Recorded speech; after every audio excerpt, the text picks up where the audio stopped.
Bapak Ibu, senang sekali bisa bertemu kembali pada sore hari ini. Pada pekan lalu kita banyak membahas persoalan dan kita juga banyak diskusi sebagaimana dengan materi Ana tidak sampai 40 menit insya Allah, sekitar 30 menit kita selesaikan maksimal. Nanti kita 30 menitnya banyak diskusi dan sharing-sharing. Bapak Ibu yang dirahmati Allah Subhanahu wa taala, materi pekan lalu itu kita membahas tentang urgensi ya. Kenapa kita harus mempelajari fikih muamalah? Salah satu di antaranya adalah hadis Rasulullah SAW. Layatiyan nasi zamanun la yubalil mar'u ma akhadha minhu aminal halali aminal harami. Akan datang suatu masa, layatiyan nasi zamanun, suatu zaman, suatu masa manusia nggak peduli lagi bagaimana dia mendapatkan harta. Apakah harta itu halal ataukah harta itu haram? Terjadi Bapak Ibu hari ini? Iya. Semangat betul ya.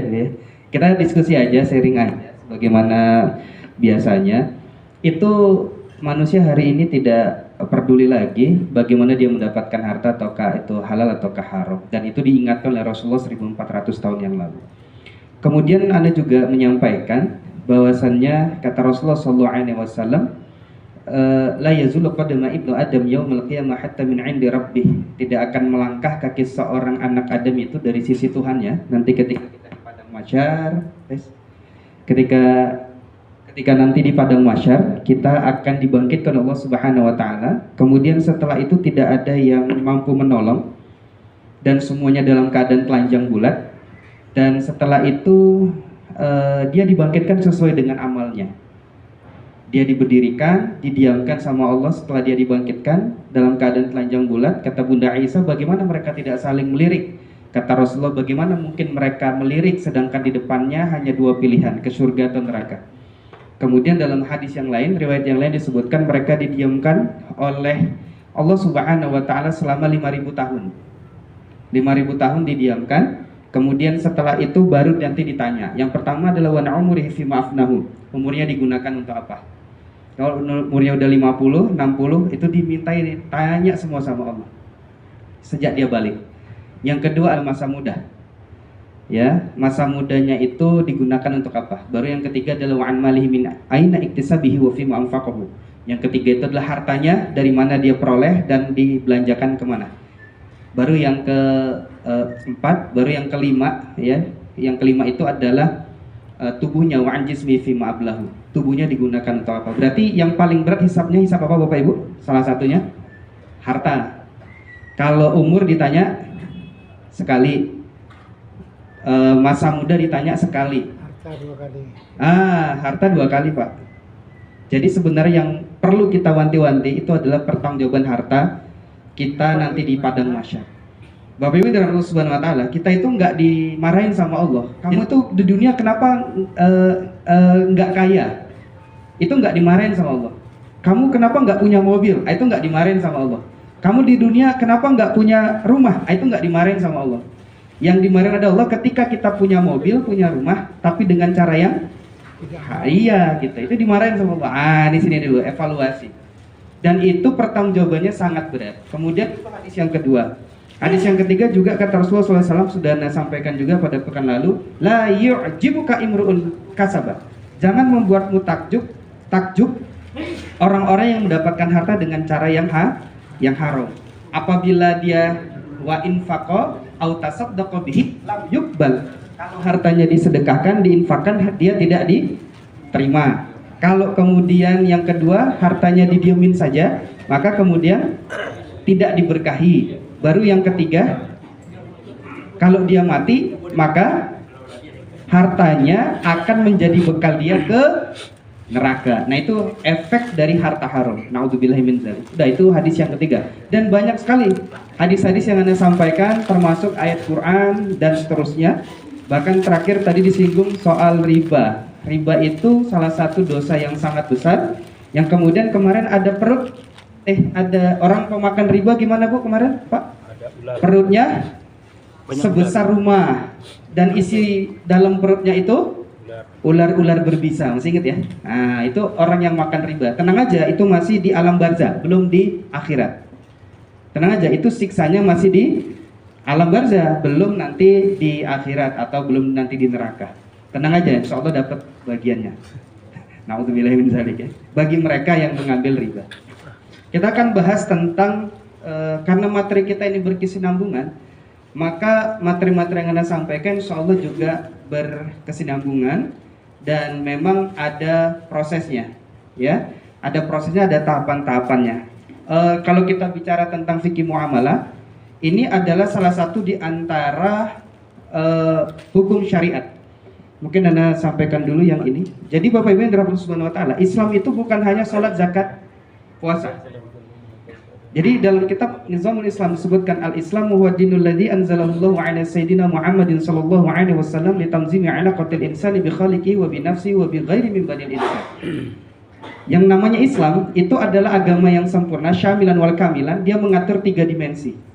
Dimensi yang pertama, ini kalau ada hukum syariat Islam, dimensi yang pertama, dia ngatur hubungannya dengan Allah.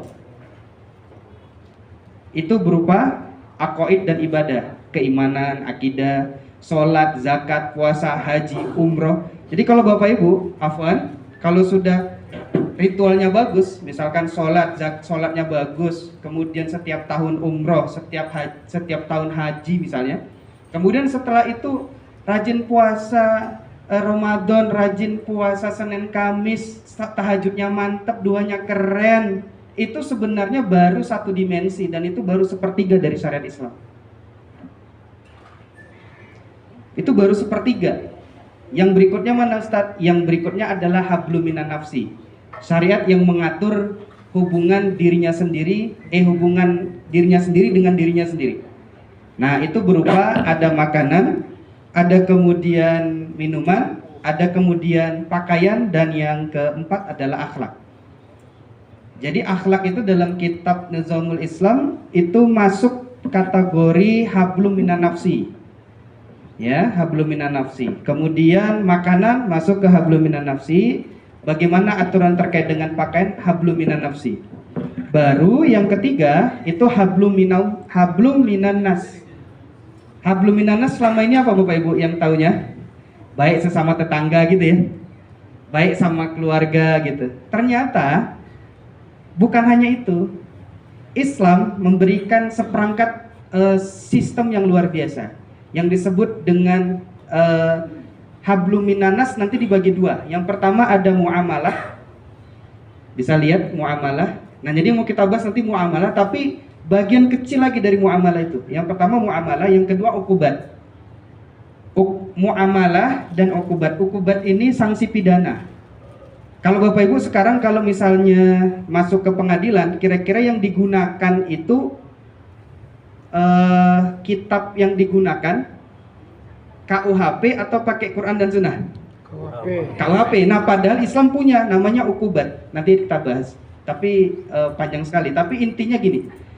Kalau kita bicara hablum minan nas itu nggak hanya baik sama tetangga, bukan. Kalau bicara tentang hablum minan nas itu dibagi 2, ada muamalah, ada ukubat. Muamalah dibagi lagi menjadi 5. Yang pertama itu adalah an-nizamus siyasi, sistem politik.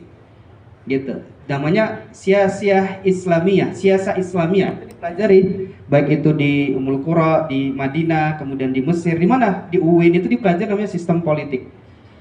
Sistem politik Islam. Yang kedua ada namanya an-nizamul iqtisadi fil Islam, sistem ekonomi Islam. Sekarang ekonomi kita pakai ekonomi Islam atau pakai ekonomi kapitalis? Kapitalis. Gitu. Nanti akan kita bahas nih. Jadi yang kita bahas nanti bagian kecil dari ini. An-nizamul iqtisadi fil Islam. Yang ketiga adalah an-nizamul ijtimai fil Islam, sistem sosial. Kemudian nanti ada siyasiyah wa tarbiyah atau politik pendidikan. Baru yang berikutnya ada as-siyasiyah al-kharijiyah. Ini ada kitabnya semuanya dan itu dibahas oleh para ulama pada masa silam biasa saja. Ya, dan inilah yang kemudian nanti akan kita bahas di sini. Maksudnya anak kasih kerangka berpikir ya. Karena kan materi kita insya Allah berkelanjutan, sehingga anak kasih globalnya dulu di sini. Kemudian nanti ada ukubat, ini ada hudud, pernah dengar? Ada jinayat, ada ta'zir, ada mukhalafat. Jarang dengar Bapak Ibu? Jarang. Jadi begini poinnya, Islam Islam hari ini dikaburkan dan dikuburkan.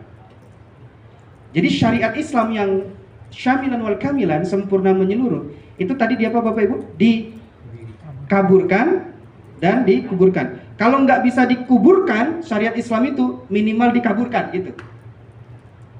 Anda ulangin ya, terjadi nggak Bapak Ibu? Ya kan? Jadi syariat Islam yang kompleks ini, itu kemungkinan pertama sama musuh-musuh Islam itu dikuburkan. Jangan sampai tahu ada sistem ekonomi Islam gitu. Jangan tahu sampai nanti ada politik pendidikan Islam.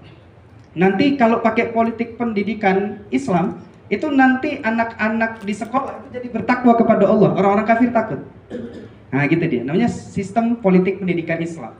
Nah termasuk ini, ada hudud jinayat ta'zir mukhalafat. Ini yang jarang dibahas dan kemudian kurang menarik kalau dibahas. Karena kita sudah cukup dengan KUHP dari Belanda. Nah, oke, Ana nggak bahas ini dulu, Ana bahas yang dari sini. An-nizamul iqtisadi fil Islam. Sistem apa, Bapak Ibu? Ekonomi Islam, dan itu dikerucutkan, kita bedah lagi yang lebih kecilnya, yaitu muamalah maliyah. Jadi fikih muamalah, tapi lebih spesifik lagi, lebih kecil lagi, namanya fikih muamalah maliyah, hanya berkaitan dengan harta. Gitu. Jadi kita nanti di materi Ana lebih spesifik, nanti nggak bahas tentang waris, walaupun itu muamalah maliyah juga, tapi nggak juga bahas tentang bagaimana keluarga. Itu nggak membahas itu di materi, tapi nanti bisa didiskusikan. Nah, yang lebih spesifiknya nanti kita bahas tentang bisnis syariah. Di sini rata-rata pedagang Bapak Ibu? Iya. Nah, ingat kata Umar bin Khattab kemarin apa? Janganlah kamu memasuki pasar kami sebelum kamu belajar fikih muamalah. Apa kata Imam Ali pada 2 minggu yang lalu? Barang siapa yang tidak memahami hukum-hukum fikih muamalah, pasti dia kena riba. Dan ketika melakukan jual beli dan seterusnya, maka dia akan terjerumus dengan riba. Dan Imam Ali bilang 3 kali, dan pasti akan kena riba lagi. Terjadi Bapak Ibu? Iya. Nah, nanti akan kita bahas di konsep ini ya, di konsep. Jadi kerangka besarnya ini dulu. Jadi Islam bukan hanya sholat, zakat, puasa, haji. Sepakat Bapak Ibu? Sepakat? Sepakat ya? Islam bukan hanya sholat, zakat, puasa, haji, tapi Islam adalah seperangkat aturan yang sangat kompleks. Itu Masya Allah. Jadi yang disebut dengan syamilan wal kamilan, sempurna lagi menyeluruh, adalah konsep ini.